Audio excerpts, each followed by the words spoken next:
Good morning, good afternoon, good evening, wherever you're viewing from. This is Laura Thompson with TAAN TV, the African American Network, where we have a local feel with the global reach, and it's Women's History Month, y'all. We're celebrating women, TAAN TV is celebrating women for the entire month of March, and we have a phenomenal young woman that we are proud to help her tell her story to you. She's a native San Antonian. She's a city council woman right now, and we'll give you a little bit more as we learn a little bit about her story. But before we get started with the interview, can you just give us a little bit of information about who you are, where you're from, what you do, and why you do it? Yes, ma'am. Thank you again for the opportunity. Yes. My name is Melissa Cabello Havrda. I am born and raised in San Antonio, Texas. I was born on the west side of San Antonio, and I'm really been fortunate in my life and worked really hard to become not only an attorney, but I'm the District 6 City Councilwoman. Wow. Yeah. So growing up, tell us a little bit about your childhood on the west side. Sure. So my parents grew up very inner city in poverty. My father joined the military during the Vietnam era, and he learned communication skills. Came back to San Antonio and went to work for what was then Southwestern Bell, but now I guess would be AT&T. He had a 30-year career there, which is kind of unheard of now, right? It's hard to have a 30-year career anywhere. But because of his education and his experience in the military, he was able to propel our family out of that trajectory of poverty. Wow. So back then, when you did a little better in life, you moved to the suburbs, right? So we moved out to far west San Antonio, and that's really where I grew up. I went to, I'll answer the San Antonio question. I went to Taft High School. Okay. But back then it was way out in the middle of nowhere. And I'm really grateful to say that I now represent the area where I grew up. Wow. Representation matters, and a lot of the people that I represent look like me, and I didn't exactly have that growing up, right? So I'm thankful that I'm able to represent my community and my old, stomping grounds. I worked really hard. My parents didn't have the resources to send me to college, but I worked really hard. I was a waitress and a bartender and just hustled, right? And I got myself through college over at St. Mary's. Wow. I got a degree, bachelor's degree in political science. Okay. And then I had the really fortunate experience to get an internship with then Councilman Ed Garza. Okay, I know him. Yeah, in District 7, yeah. Yes, okay. And I learned a lot, under him, and then he ran for mayor, and I worked for him when he was the mayor. My plan was always to go to law school, but life takes you in different directions, and I had this really incredible opportunity to learn and to work for the mayor, and so I took that choice at that time. Wow. I left his office to work for, once he was termed out, to work for Mayor Emeritus Lila Cockrell, but over at the Parks Foundation when she was, yes. So I have some nonprofit experience, and I love nonprofits. They do incredible work in our community, but they work hard, right? I remember we would be involved in setting up events and fundraising, wow. but also taking the trash out, right? You do everything when you work in a nonprofit, and it was from there I went back to school. I went back to St. Mary's, went to law school. By then I had, I was married and I had a 3-year-old baby and I was pregnant. So my first semester of law school, I had my second son. That's and cool. But it helped keep me focused, and I hustled and I graduated early from law school. And then passed the bar right after that, and then went to practice law. And I loved practicing law, but that kind of need to give back to my community kept calling me back, right? I loved the work I did at the nonprofit, that I did at City Hall for Ed. And so I went back to school one more time. I promise I'm not going back to school again. I'm love my education. I'm grateful for it, but I've had it. I went back and got an MBA, a Master's in Administration, but from UTSA. Okay. So I'm a rattler and a roadrunner. All right, that's awesome. So let's not tell all of it yet. Yeah. Oh, okay. I'm sorry. That's okay. That's a great introduction. That's really, really good. And it's funny. I don't know if I worked with the San Antonio Parks Foundation when you were there. Oh, maybe. But it was crazy. I was working and I received a phone call from Lala Cockrell. Oh. And so she left a message and I called back, and then I left a message and she called back, and I'm like, is this really Lala Cockrell? And so she said, yes. She said, we're working on this contract for Jazz Alive. Yes, yeah. No, Fiesta Fantasia. Fantasias, yeah, that's right. Fantasias. Yeah. And so I want to know if you want to work with us. And I'm like, really? Is this a joke? Is this really Lala Cockrell? So she said, yes. She said, we want to meet with you. And so I had an opportunity to work with that contract for like 3 years. Oh, wow. But your name, Cabello, that sounds familiar. Yeah. It was a lady named Teresa there as there well. was I worked with her, yeah. Yeah. So I worked with her for a little while. Wow, that's a small world. So it must have been, because I remember I was there when we got the Parks Foundation got the contract with the city to run that Fiesta event. And it was over at Market Square. Yes, right? yes. So fun fact, I designed their first Fiesta medal. Wow, wow, that's I'm awesome. not an artist. I just, again, nonprofits, you have very few resources, so we figured it out. Wow, so you are an artist. Yeah. You just don't claim That's it. Right, that's right. You're not a practicing artist. Yeah. So well, that's wonderful. Our paths have crossed before. Wow. So I was listening to some of the things that you said, and you said that you ended up going to law school. Yes. And you had a child already, and you were pregnant. What was that like raising? It was so hard. In law school, your first semester especially, that's the kind of the time that they weed out people that aren't going to cut it or really don't want to be there. And so they're a little harder on you, right? And I had, again, a 3-year-old baby, and I was... So funny, I hadn't heard from the school when I applied, and so I figured I didn't get in. So my husband and I decided to have another child. So 2 weeks after I found out I got pregnant, I got a letter from St. Mary's saying, you got in, right? So isn't that always the way? And I knew that if I didn't take that chance when I had it, that I would probably not go back. So my first semester of law school, I started school 6 months pregnant. You take 6 finals at the end of your first semester. Wow. And in law school, most of your grade is your final, or if not all of your grade. And so I took 4 finals. I had my son. I went back a week later and took the last 2. Wow. Yeah. And so my professors were like, no, come back and do it after the holidays. And I said, absolutely not. It's all going to be gone. But I always say, when I think back on difficult times ahead, or, I know that I'm gearing up to do something that's going to be hard, I remember that I got through that. I'll get through anything. Wow, that's And my second semester, amazing. then I had a newborn and by then a 4-year-old, my 2 boys. I've since had a third child. I have a baby girl, but... Wow. She's not a baby. She's 15. She won't like that. She'll always be She's your still baby my girl. That's right. Yes. So, wow. So I had an opportunity to interview Judge Stephanie Boyd. Oh, yeah. She's incredible. And not Stephanie Boyd, Judge Yolanda Huff. Oh, yes. And so she was telling us that it was very difficult to get into St. Mary's. Yeah. That they only had a limited amount of slots and thousands and thousands of applications. Right. So that's phenomenal that you were able to do that and able to get through it with 2 children. Yes.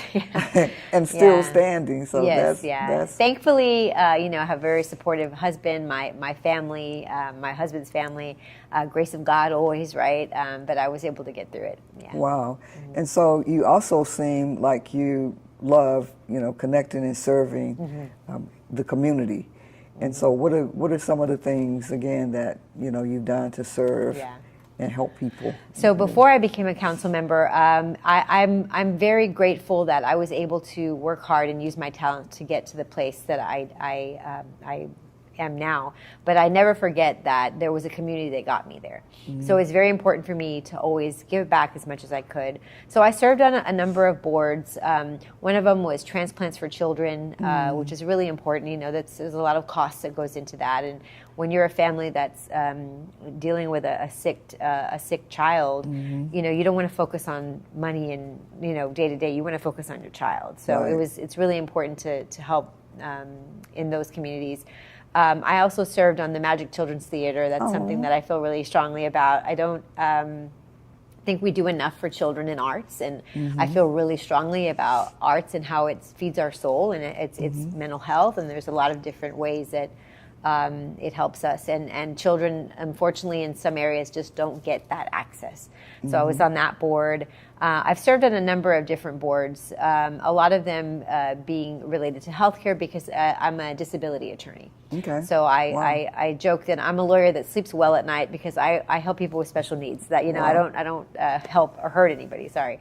But that's all kind of in service to my city, right? It is all kind of as much as I can giving back to my community. Of course, I was always involved in my kids' PTAs, but I learned a lot even in those because not everybody had the same resources, even in the same school, in the same neighborhood. So learning about the different needs of children, learning about the plight of teachers, right? My husband, he's a high school administrator now, but he was a teacher for many, many years. And and those were hard times. I mean, he would come back just really kind of, dejected about, some of the things that his students were going through at home or just in life. And so it's a tough job, and I really commend teachers for doing that. But every decision, you think you have your life all kind of planned out. This is what I was going to do, and by 5 years and 10 years, right.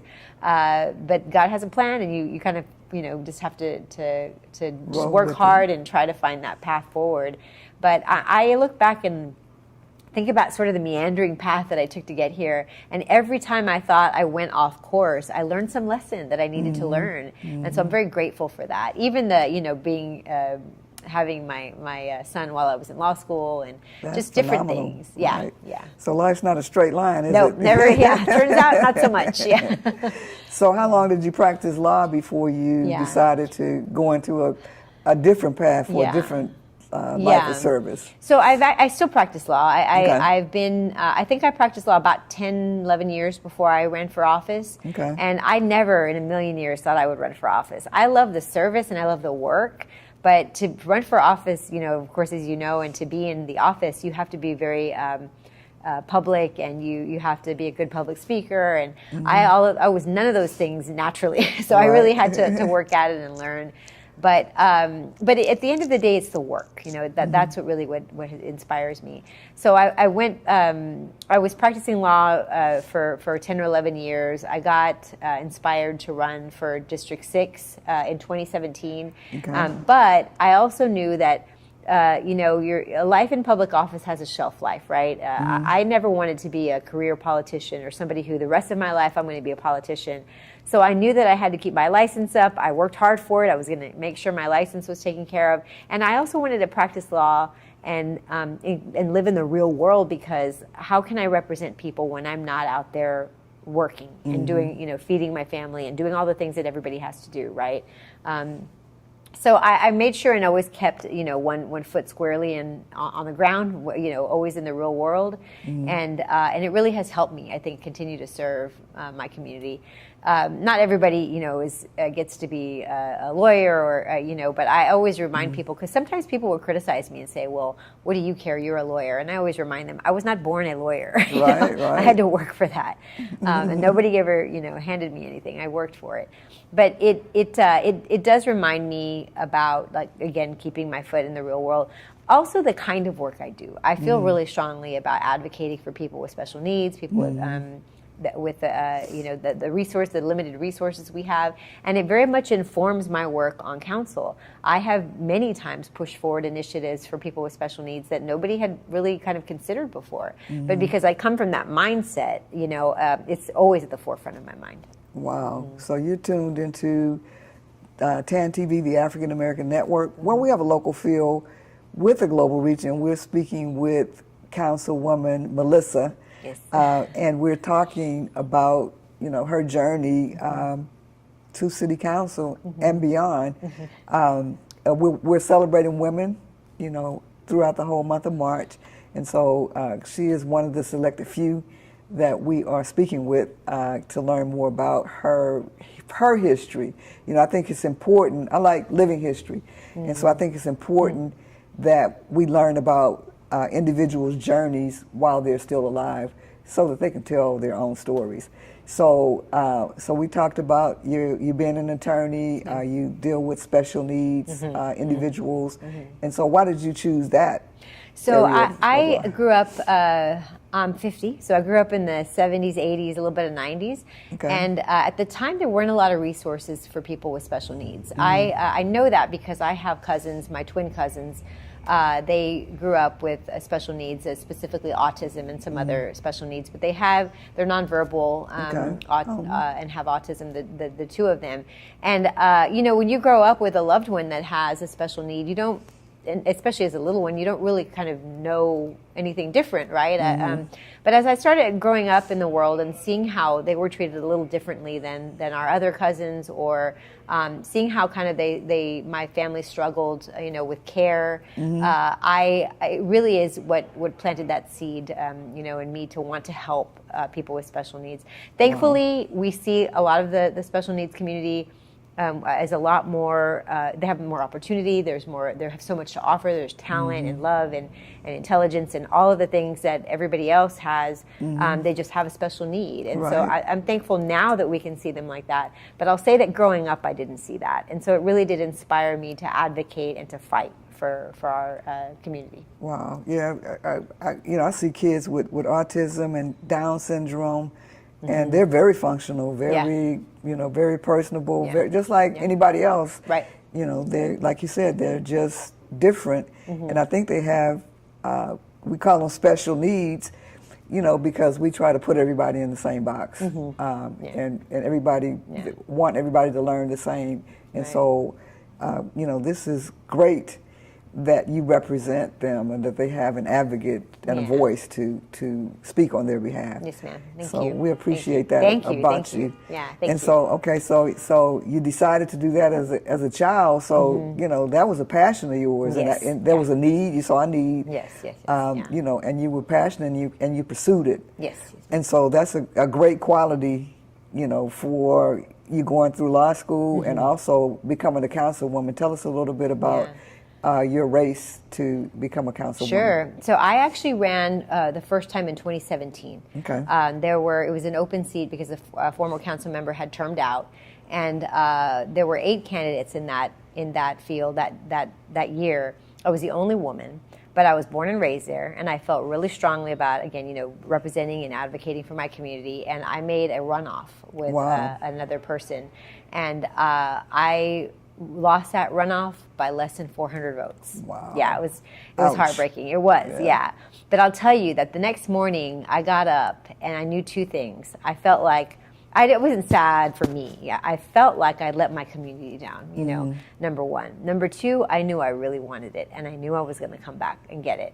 So 2 years later, the person that won decided to run for a different office, and so I ran again, and it was a whole bunch of candidates. I think, again, I was the only woman, and I won that time. Wow! But I'll tell you, you all know this, right? But I learned so much more that time about myself, the time that I lost, than I ever did when I won. Wow! A lot of different lessons.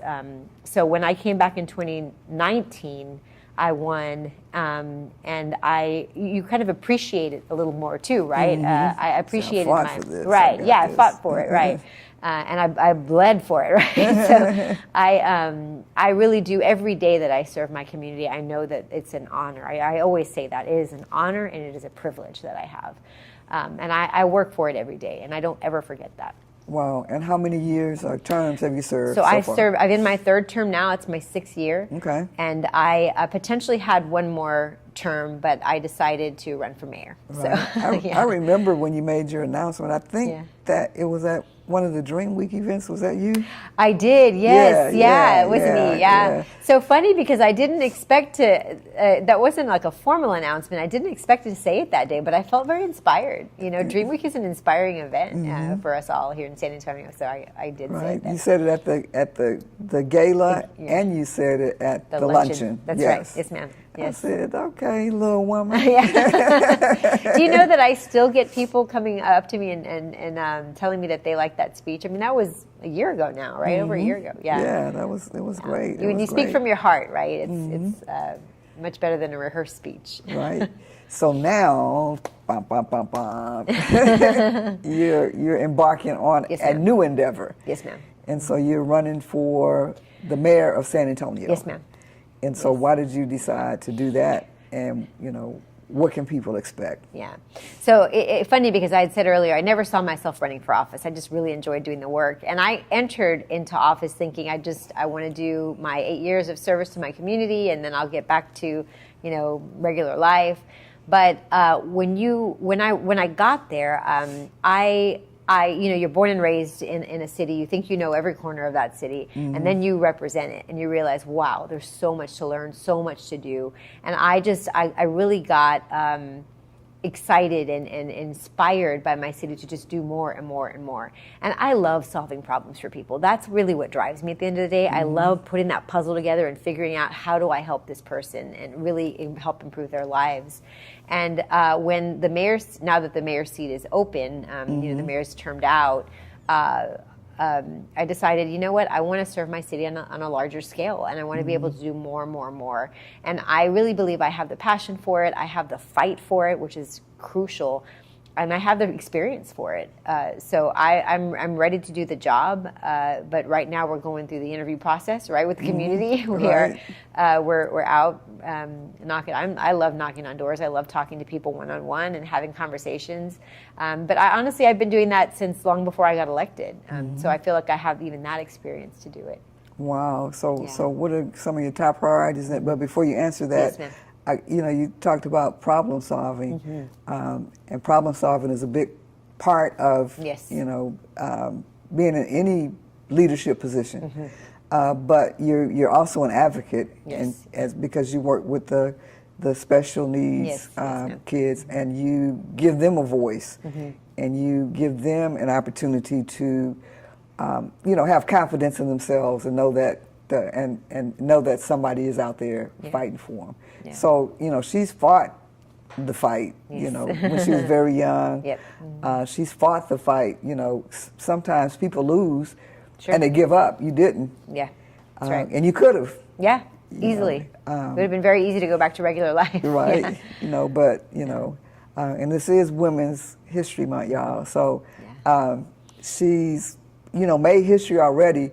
But, she is embarking upon a new endeavor that could cause her to make additional history. So tell us a little bit about, why you running again, and what are some of your top priorities? So I want to go into my top priorities, but I first want to say that, everything that we as women do, it's like, what's that old saying? We have to do it backwards and in heels, right? And we have to work that much harder. But I want to also say that I think that a lot of times we feel like we need that permission to move forward. And we need. I very much suffered from imposter syndrome. The first time I ran, I have, a JD, I have an MBA, I'm a mother, all the credentials that I had, and I still felt like am I really qualified? Should I really be doing this? So I pushed past through. It's a lot of work, right? I pushed past through a lot of that, and I had those thoughts even going into the mayor's race. And when I started to really put my platform together, that's when I realized, number one, I'm more than qualified, because you don't need the credentials, all of it, right? You just need the love and the passion and the heart and the fight, right, for your community. But I also do have some credentials. Right? You do, right. And a lot more than a lot of candidates. Yeah, yes, absolutely, yeah. And I can't say it enough, but even just the experience of sitting at City Hall, understanding how it works, and knowing there's a lot of doors that are not open to us. And so I've been kicking those doors down, and how that experience itself is very important. But so it was really kind of putting my platform together where I understood and why I don't feel so much that imposter syndrome anymore. When we go to forums and I talk with people, I realize, you know what, I've got it. Like let's all do it together, right? That's really important to me. So I'm running on 3 pillars. Okay. One is that City Hall should work for you. So many times we hear that the government is not for me. They're not going to listen to me. I'll tell you that in my district, I represent Edgewood all the way over to Alamo Ranch. Wow. And Edgewood over and over and over gets left behind. It's just an inner city, more impoverished area. And I have spent so much time and money and effort there, to make sure that we're bringing, something as basic as sidewalks, right? That they have sidewalks for safety, they have everything they need. And I'm grateful that they really do see that I have that love for all my community, but they need some more help Special than others love, in yeah. certain, special love in certain areas. So I really learned that that's a big part of my message, is that City Hall is for you. It works for you, and it's that it should be working just as hard as you do to feed your families, to keep your businesses open, all of the things that you do day to day. Second is, and a lot of that is accountability and transparency. And those are words everybody uses, but I have a history of calling people out, Right. I have a history of being more transparent than sometimes people think we have to be. I say, no, we have to show everybody everything. I represent, I truly, kind of nerdy, I truly believe in representative democracy, right? Awesome. I am not Melissa making these choices. I am a community of 150,000 people behind me in my district. So anyway, that's a big part of it. Second is that you should feel safe in your neighborhoods. It's public safety. We want our police officers to have the equipment we need. We need to have enough police officers, but we also need to be creative about public safety. Public safety doesn't just mean one thing. I've worked really hard to have our SA Core team, which is a mental health team, that will go out and respond to mental health episodes. So it's not necessarily a gun and a badge that's at the door, which could escalate a situation sometimes. And secondly, lighting, right? Lighting, bad guys don't want to be seen. So having a comprehensive light plan is really important. And a lot of other ways to help us feel safe in our neighborhoods. The last thing is we should have opportunities right here at home. It's great that we attract all of these big businesses to San Antonio and big employers, and all that's wonderful. We roll out the red carpet for them. But what are we doing for our small businesses? We have a big company wants to move to San Antonio, and we give them incentives. Right. And so maybe you own a barber shop, a taqueria, a flower shop, Right. and you want to grow your business to the lot next door, or you want to move across town or have a branch downtown. No incentives. There's no incentives that we offer. Right. Why aren't we taking care of our own, right? Small businesses are over 90% of the economy in San Antonio, and the employers too, by the way, right? So we need to, that's a big part of my platform, is taking care of those small businesses when they're ready to grow into bigger businesses and legacy businesses. So those are my three kind of pillars, and there's a lot of different things that go into those three issues. And I can say that school safety, I have a school safety plan. I think I'm the only candidate that has a school safety plan. And just, if you'll indulge me a moment, my baby girl, she's in high school. And every morning I drop her off, I give her a kiss, I say a blessing, and I just ask that she comes home safe. And that shouldn't be the scariest part of a parent's day, right? Is saying goodbye to your child in the morning. So we have to address that as a city, as a representative. I have a website, melissaforsa.com, with a lot more information, but those are the three big pillars I'm running on. Wow, so that's A lot, absolutely phenomenal. You said one thing though, and I had an interview earlier with another woman. Okay. She's retired military, but she has all these credentials, and she thinks that she has to prove herself. And I said, that's a problem. I said, we spend more energy trying to prove ourselves. And she said, well, they don't really realize how valuable we are. I said, yeah, they do. Yeah. Yeah, they do. And maybe they're a little threatened by it too, right? Maybe that's, That's what they do. That's why they want you to do the work. Yeah. Because they know that you can do it. It's not like, I don't know if Melissa can do this. They know you can do it. Yeah. And so, as women, we have to get past the, am I qualified? Because a lot of women keep going back and getting degree after degree after degree to get promoted, and then they don't. Yeah. And then when they don't get promoted, they're like, well, I'm more qualified. Well, you were qualified before. Yeah. And absolutely. I said you have to negotiate based on your qualifications and how you value yourself. That's a good point. Because people, sometimes men, they're not necessarily qualified or credentialed at all. Yeah. But they have the ability to delegate it to the more qualified people, and they get paid more. Yeah. So you know, women, you know, stop spending your time, Yeah. you know, trying to prove that you're qualified because you are. Yeah, I So- completely agree. And you know, it's I don't know what to attribute that to, because I think most women feel like that one way or another. I'll say that, you know, I'm raising my daughter different. I as much as I can mentor young women, I do, and remind them. You know, I was at an event the other day with some a young ladies group, and they got a check for digital literacy. So I went to present the check, and Wow. I was watching them, and somebody said, you know, raise your hand if this or that, and they would raise their hand and do this. And so I got up when it was my turn to speak, and I said, when somebody asks you to raise your hand and you have that qualification, you raise your hand high. You belong in every space, even when they're telling you that you don't. And here I'm telling these young women this, but I felt the same way, right? Like I had to go through that. So I do as much as I can. I try to bring that message to young people to stop that cycle. Wow. Yeah. So Yeah. that's absolutely phenomenal, and you've proven that. Thank you. And you continue to prove it. So, Thank you. know, we wish you well. Thank you so much, Laura. On your run. We're glad to know a little bit more about you and the history. So you know, it has been awesome to talk to you. You're a phenomenal woman, well qualified Thank you. for any position that Thank you choose. And so remember Melissa Cabello Havrda. Havrda. Yeah. And so you've been tuned into It's Women's History Month on TAAN TV, the African American Network, where we have a local feel with a global reach. And thank you so much, and good luck on everything that you aspire to pursue. Thank you very much. I'm very grateful to be here. All right, child.